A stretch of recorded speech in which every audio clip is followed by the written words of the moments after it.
Okay, today, what a joy, what a joy. We start Hobbes. And this is one of the great treats.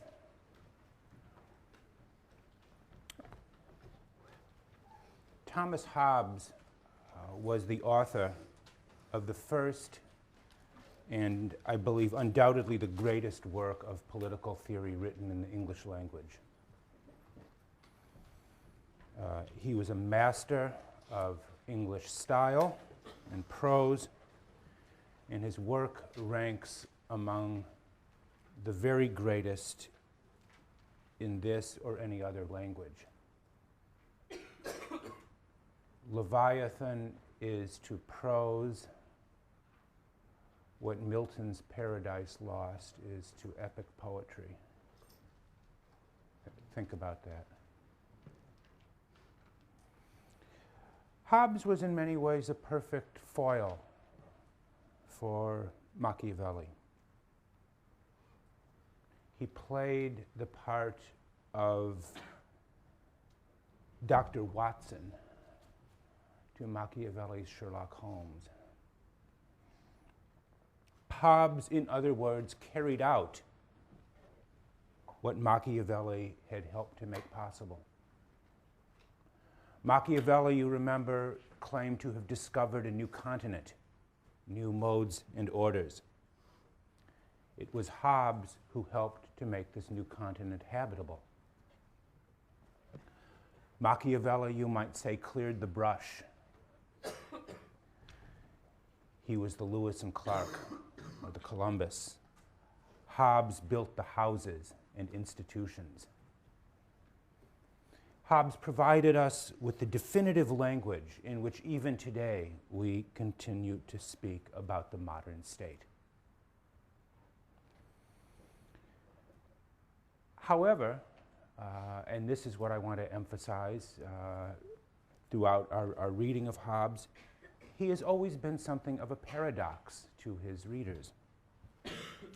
On the one hand, you will find Hobbes the most articulate defender of political absolutism. The Hobbesian doctrine of sovereignty, or the Hobbesian sovereign, is to have a complete monopoly of power within his given territory.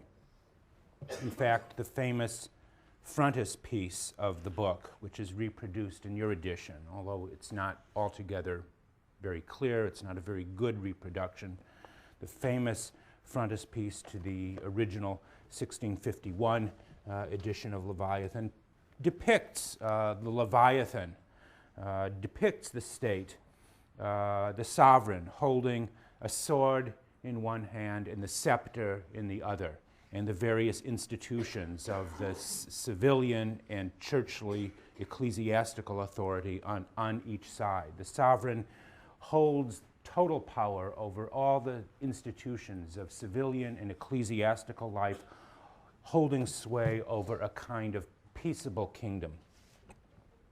Add to this, to the doctrine of indivisible sovereign power, Hobbes's insistence that the sovereign exercise complete control over the churches, over the university curricula, and over what books and opinions can be read and taught. He seems to be the perfect model of absolutism and of absolute government. Yet consider also the following. Hobbes insists on the fundamental equality of human beings, who he says are endowed with certain natural and inalienable rights. He maintains that the state is a product of a covenant or a compact, a contract of a sort between individuals, and that the sovereign owes his authority to the will or the consent of those he governs. And finally, that the sovereign is authorized only to protect the interests of the governed by maintaining civil peace and security. From this point of view, it would seem that Hobbes helps to establish the language of what we might think of as the liberal opposition to absolutism. And this paradox was noted even in Hobbes's own time. Was he a defender of royalism and the power of the king, or was he a defender or an opponent of royalism? I mean, in many ways, to be sure, Hobbes was a product of his time. What else could he be? But Hobbes lived at a time when the modern system of European states, even as we understand them today, was just beginning to emerge. 3 years before the publication of Leviathan, 1651, the signing of the Treaty of Westphalia, famous peace treaty, brought an end to more than a century of religious war that had been ignited by the Protestant Reformation. The Treaty of Westphalia officially put an end to the 30 Years' War, but more than that, it ratified two decisive features that would be given powerful expression by Hobbes.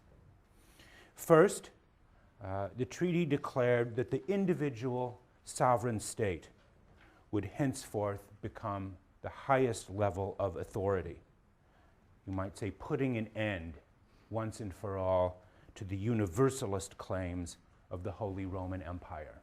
Each state was to be sovereign and to have its own authority. And secondly, that the head of each state would have the right to determine the religion of the state, again, thus putting an end to the claims of a single universalist church. This is what the Treaty of Westphalia put into practice, and among other things, what Hobbes attempted to express in theory in his book. The autonomy and authority of the sovereign and the sovereign's power to establish what religious doctrine, or what, even more broadly, what opinions are to be taught and held within a community, within a state. Who was Hobbes? Let me say a word about him. Hobbes was born in 1588, the year that the English naval forces drove back the invasion of the famous Spanish Armada. He grew up in the waning years, the last years of the Elizabethan era, and he was a boy when Shakespeare's most famous plays were first performed. Hobbes, like many of you, was a gifted student, and he went to college. His father, who was a local pastor from the southwest of England, sent him to Oxford, although he went at the age of 14.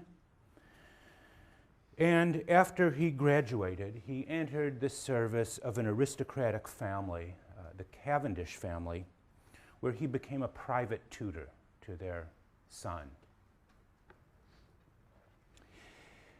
His first book was a translation of Thucydides' History of the Peloponnesian War, which he completed in 1629.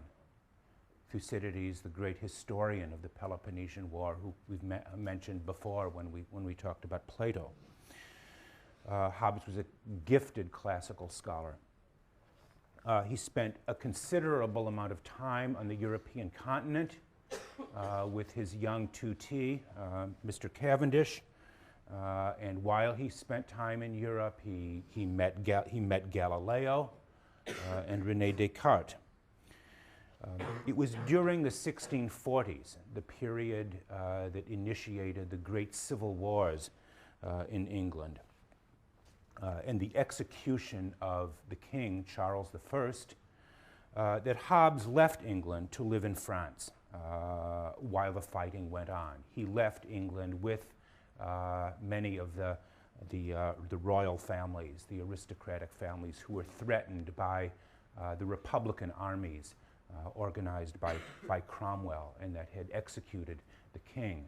In fact, the three justices, the three judges who were in charge of the judicial trial of Charles I, King Charles, the one who lost his head, those three judges later found a home where? in New Haven. They came to New Haven, the three judges, Judge Whaley, Goff, and Dixwell. Does it sound familiar? Yes. New Haven was in part founded by members of the, you might say, the Republican opposition to royalty and to the English king. In any way, Hobbes, however, was deeply distressed by the outbreak of war, and he spent a great deal of time reflecting on the causes of war and political disorder.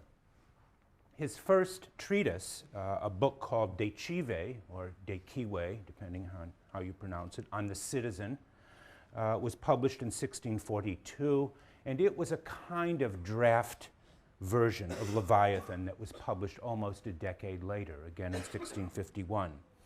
Hobbes returned to England the same year of the book's publication and spent most of the rest of his long life. Leviathan was written well into his 60s. He was 63 when it was published. He spent the rest of his long life working on scientific and political problems. He wrote a history of the English Civil Wars called Behemoth, which remains a classic of the analysis of the causes of social conflict. And as if this were not enough, near the very end of his life, he returned to his classical studies, translating all of Homer's Iliad and Odyssey. He died in 1679 at the age of 91. From the various portraits and descriptions of Hobbes, we can tell he was a man of considerable charm. And I wish the book that we had his picture reproduction of his portrait on it.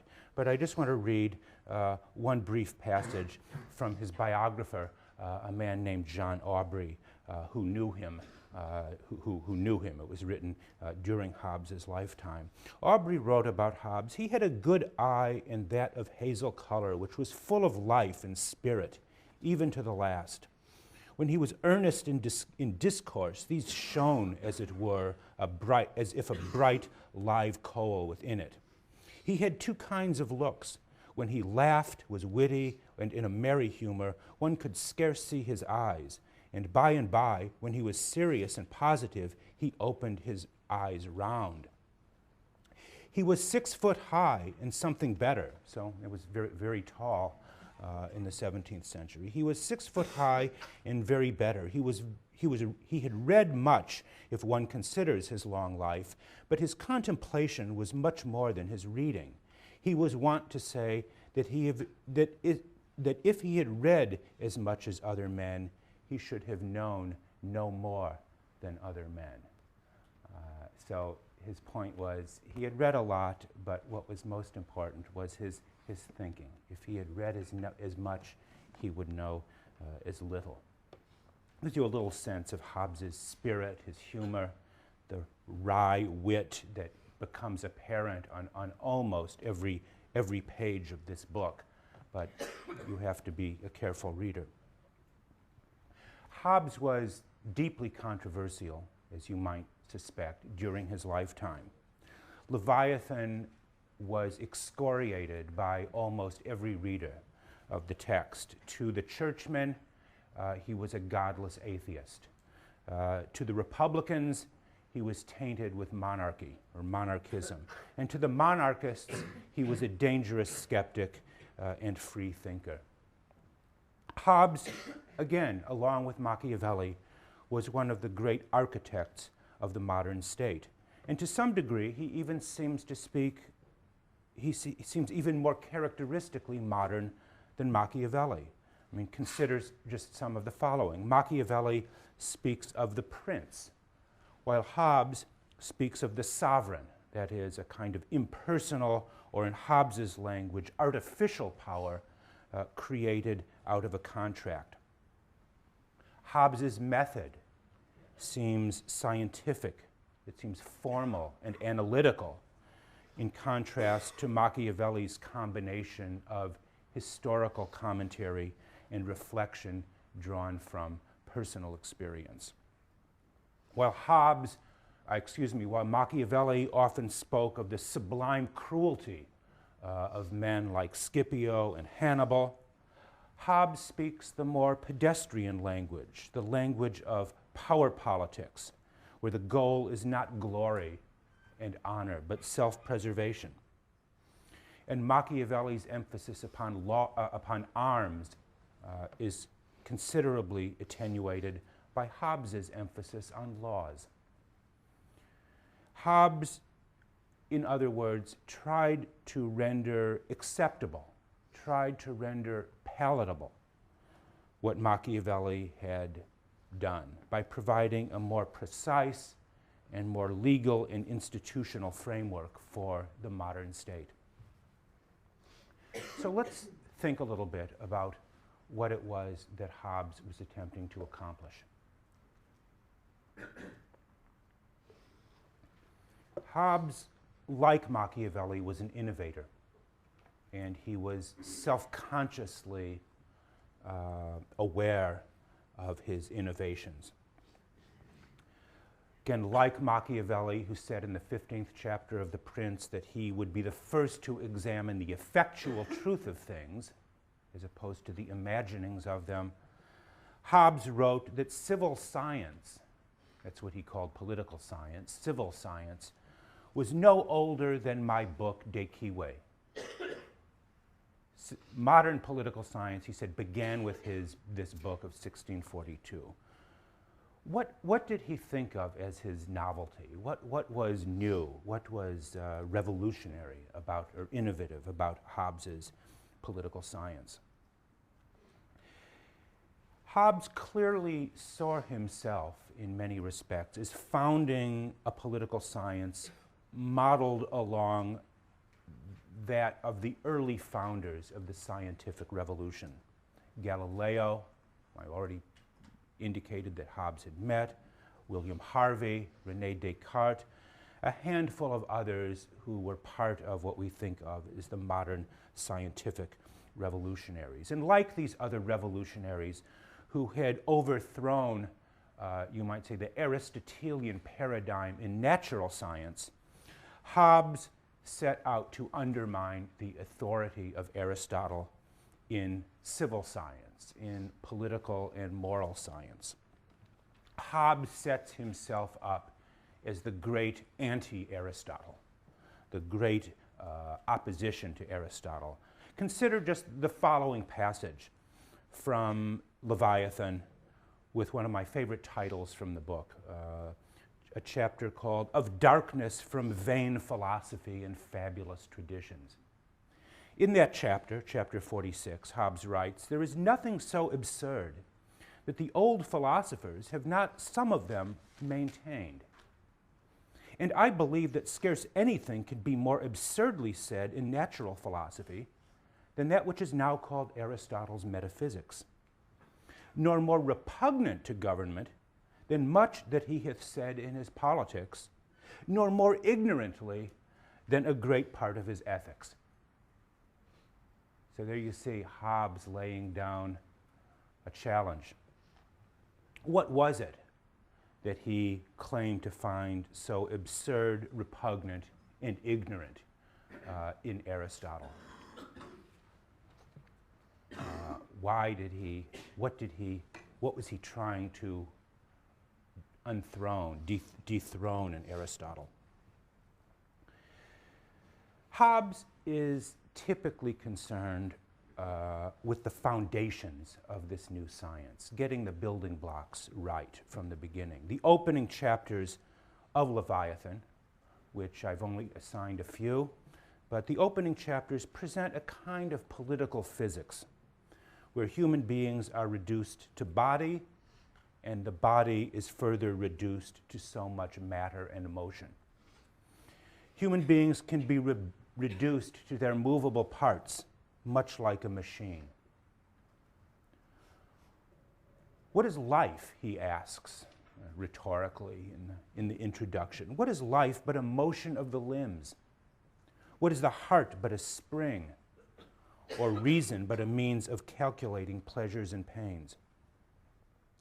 He sets out to give a deliberately and thoroughly materialistic and non-teleological physics of human nature. In fact, a French disciple of Hobbes in the next century, a man named La Mettrie, wrote a treatise very much following in the lines of Hobbes called L'Homme Machine, or literally Man a Machine. This is the way Hobbes's new science of politics appears to begin. And that new beginning is intended to offer, in many ways, a comprehensive alternative to Aristotle's physics, or Aristotle's politics. Aristotle, remember, argues that all action is goal-directed, is goal-oriented. All actions aim at preservation or change, at making something better or preventing it from becoming worse. Hobbes believed, on the other hand, that the overriding human fact of the overriding motivation of human behavior is largely negative. Not the desire to do good, but the desire to avoid some evil. Aristotle, for Hobbes, had simply seen the world through the wrong end of the telescope. For Aristotle, human beings have a goal, or a telos, which is to live a life in community with others for the sake of human flourishing. But for Hobbes, we enter into society not in order to fulfill or perfect our rational nature, but rather to avoid the greatest evil, namely death or fear of death at the hands of others. Politics for him is less a matter of prudential decisions of better and worse than it is, you might say, an existential decision of choosing life or death. For Hobbes, in many ways, as for Machiavelli, it is the extreme situation of life and death, of chaos and war, that come to serve as the norm for politics and political decision-making. Fundamental alternative or challenge to Aristotle. And furthermore, Hobbes not only criticized, you might say, the foundations, the motivational and psychological foundations of Aristotle's theory of politics and human nature, he blamed the influence of Aristotle for much of the civil conflict of his age. Aristotle, who was increasingly being embraced by civic republicans in England of his time, had been brought up, according to Hobbes, on Aristotle's teaching that man is by nature a political animal. This was, again, the thesis of the classical republicans, according to which we are only fully human, or we only become fully human, when we are engaged in political life, in ruling ourselves by laws of our own making. This was a doctrine that Hobbes attributes to many of the much of the teaching at the universities of his age. And it is precisely this desire to be self-governing, you might say, to rule directly, to have a direct part in political rule, that Hobbes saw as one of the great root causes of civil war. And his answer to Aristotle and the classical republicans of his age was his famous doctrine of what we might call indirect government, or what perhaps would be more familiar to us by the term representative government. The sovereign is not, for Hobbes, the people or some faction of the people ruling directly in their collective capacity. The sovereign is, for Hobbes, the artificially reconstructed will of the people in the person of their representative. The sovereign representative acts, you might say, like a filter for the wills and passions of the people. The sovereign is not the direct expression of my will or your will, but rather an abstraction from my natural desire to rule myself. In other words, instead of seeking to participate directly in political rule, Hobbes wants us to abstain from politics by agreeing to be ruled by this artificial man, as he calls it, this artificial person or representative that he gives the name the sovereign. For by art, he says in the introduction, for by art is created that great Leviathan called a commonwealth or a state, which is but an artificial man, though of greater stature and strength than the natural for whose protection and defense it was intended. The sovereign, he says, or Leviathan, this great artificial man. It isn't the sovereign is something more like what we would call today an office rather than a person, as when we speak of the executive as an office. And it is simply the person who inhabits the office, although that might be somewhat questionable in some of our recent executive decisions. But for Hobbes, Hobbes creates this office of a political, called the sovereign. Now his language in that sentence that I just read from the introduction, for by art, again, is created that great Leviathan called a commonwealth or a state. When Hobbes uses the term art there, for by art is created, that term is deeply revealing of his purpose. Again, for Aristotle, by contrast, art presupposes nature. Or in other words, nature precedes art. Nature supplies the standards, the materials, the models for all the later arts. The city being by nature, man by nature. Nature provides the standard. Nature precedes art and human artifice or human making. But for Hobbes, think of this by contrast, art does not so much imitate nature, rather art can create a new kind of nature, an artificial nature, an artificial person, as it were.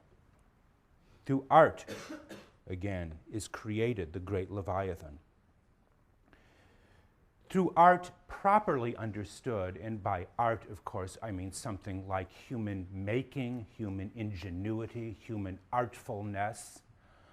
Through art, we can begin not just to imitate, but we can transform nature, make it into something of our own choosing.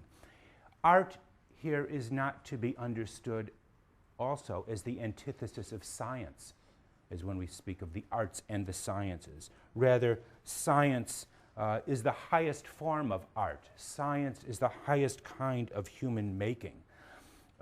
Science, or what Hobbes simply calls by the name reason, is simply the fullest expression of human artfulness. Reason, he says in chapter 5, reason is not as sense and memory born with us. Reason is not born with us, nor gotten by experience only, he says, but is attained by industry. First, in apt imposing of names, and secondly, by getting a good and orderly method. Now think of those terms.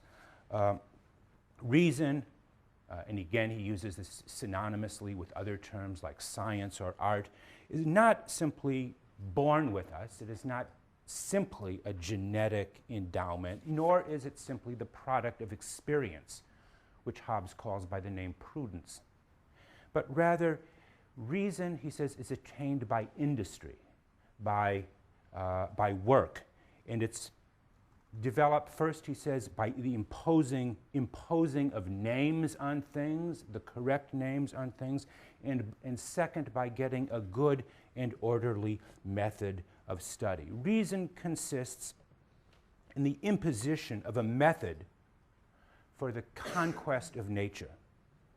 By science, Hobbes tells us, he means the knowledge of consequences, and especially, he goes on to say, when we see how anything comes about, upon what causes and by what manner, when like causes come into our power, we can see how to make it produce like effects. We can see how to make it produce like effects. Reason, science, art is the capacity to transform nature by making it, imposing on it a method that will produce like effects after similar consequences. There is, in other words, a kind of radically transformative view of reason and knowledge and science, political science, civil science, running throughout Hobbes's work. Reason is not about simple observation, but rather it is about making, production, or as he says, making like consequences produce the desired effects. We can have a science of politics, Hobbes believes. We can have a civil science because politics is a matter of human making, of human doing, of human goings-on. We can know the political world. We can create a science of politics because we make it. It is something constructed by us.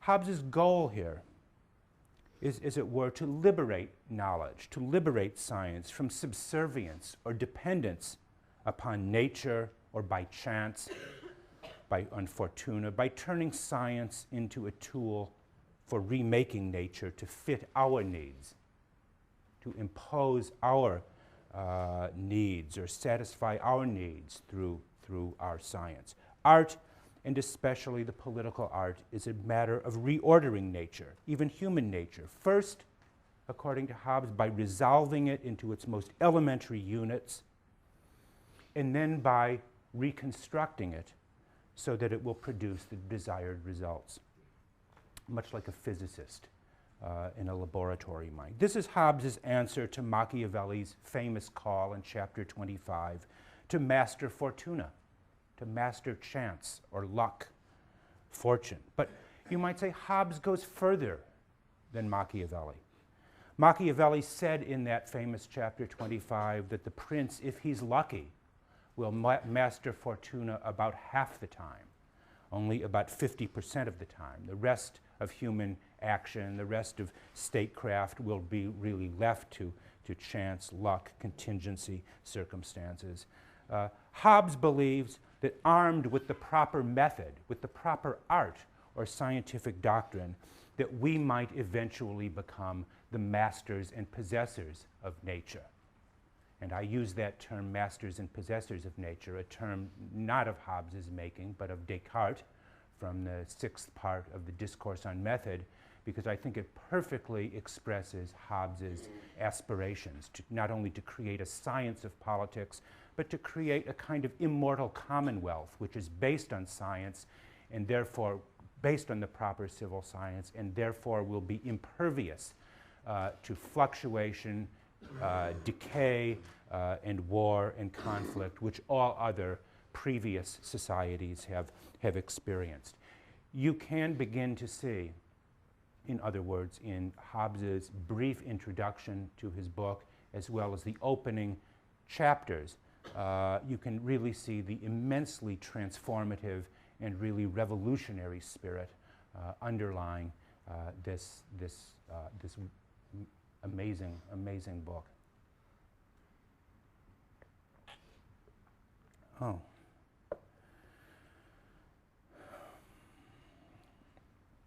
So where do we go from here? We turn from methodology and science to politics.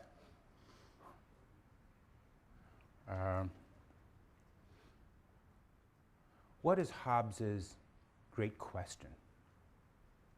Always important when reading, starting out with a new book, asking yourself, what question is the author trying to answer?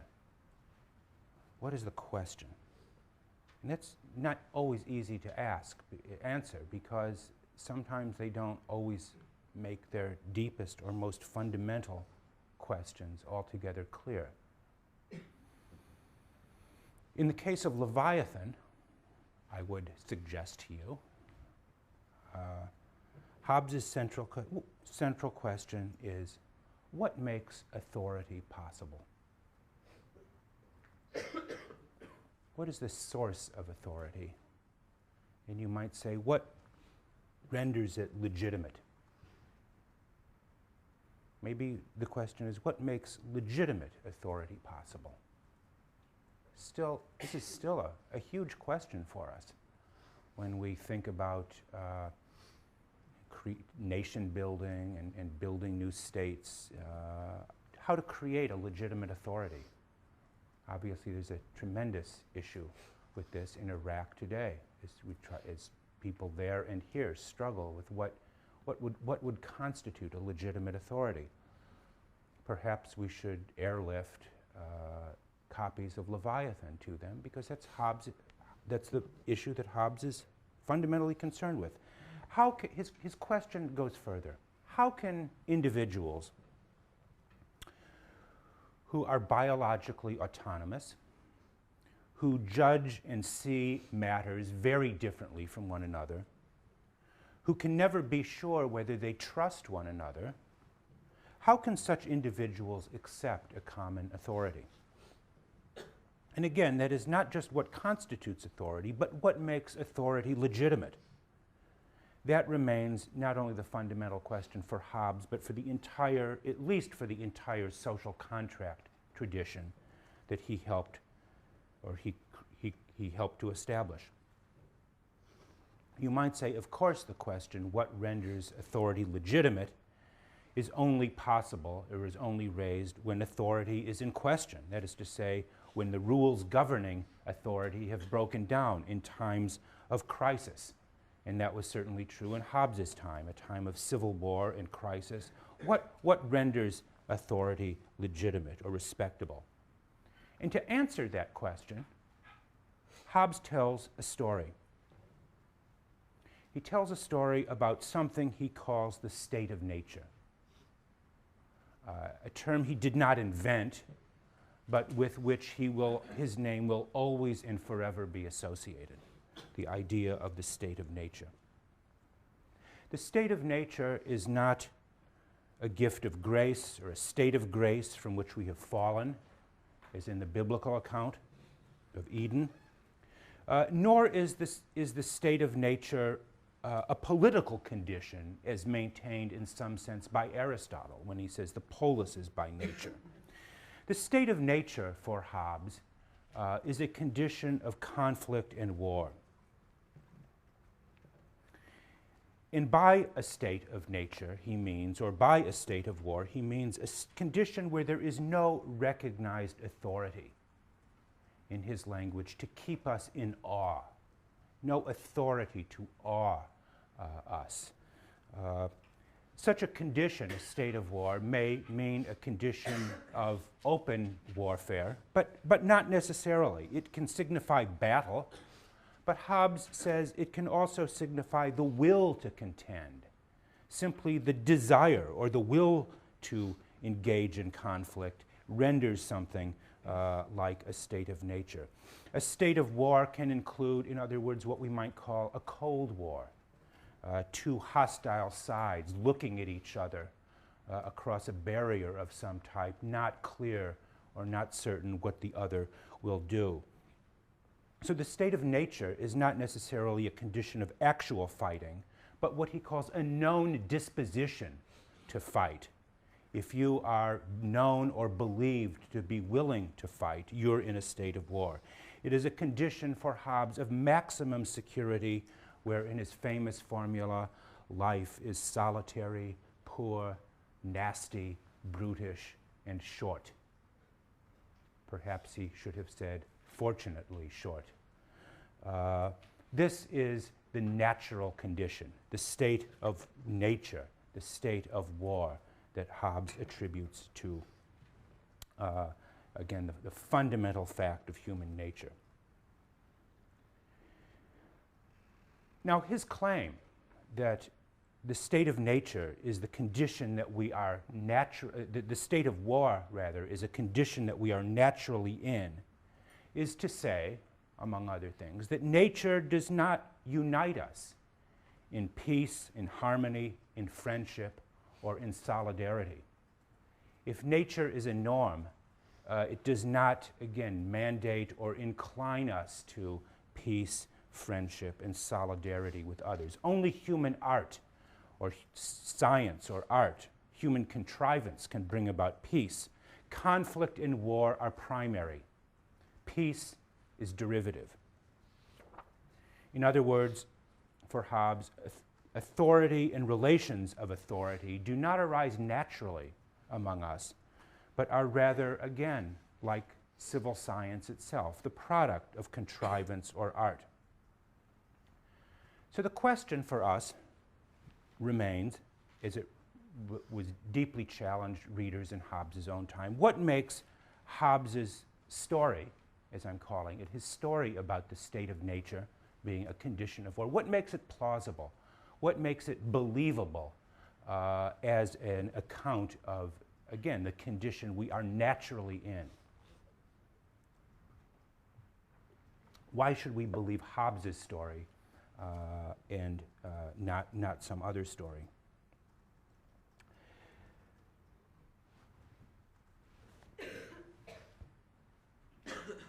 I just want to say a word about that before closing. From one point of view, reading Hobbes, his account of the state of nature seems to derive from his physics of motion and rest in the opening chapters of Leviathan. He begins the work, you remember, with an account of human nature, account of human psychology, as a product of sense and experience. We are bodies in motion, and who cannot help but obey the law or the physics of attraction and repulsion. We are bodies in constant motion.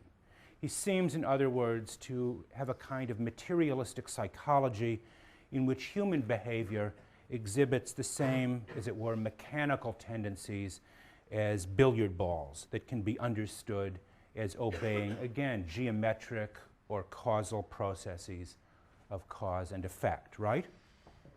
The state of nature is not seen by him as an actual historical condition in some ways, although he occasionally will refer to what we might think of as anthropological evidence to support his views in the state of nature. But the state of nature for him is rather a kind of thought experiment after the manner of experimental science. It is a kind of thought experiment. It consists of taking human beings who are members of families, of estates, of kingdoms, and so on, dissolving these social relations into their fundamental units, namely the abstract individuals, and then imagining, again, in the manner of a chemist or a physicist, how these basic units would hypothetically interact with one another, again, almost like the properties of chemical substances in some ways. How would we behave in this, again, this kind of thought experiment? That would be one way of reading, or that Hobbes seems to wants us to think about the state of nature as again as akin to a scientific experiment. Hobbes is the great founder of what we might call among others, is the experimental method in social and political science. And there's perhaps a reason for this too. And I'll end just on this note. When Hobbes was a young man, he worked as a private secretary for a short time, a private secretary to another very famous Englishman by the name of Francis Bacon, the great founder of what we think of as the experimental method, the method of trial and error, of experience and experiment.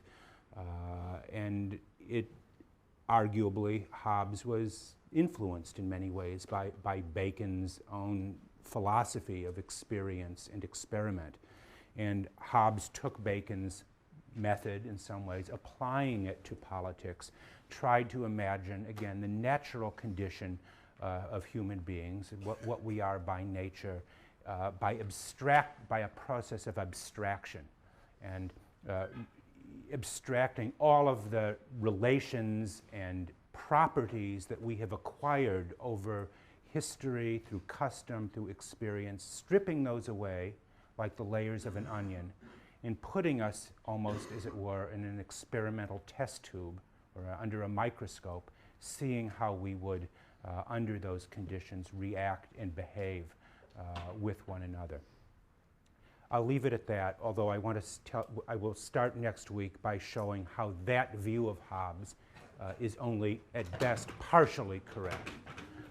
So anyway, have a wonderful weekend with your parents here, and I'll see you next week.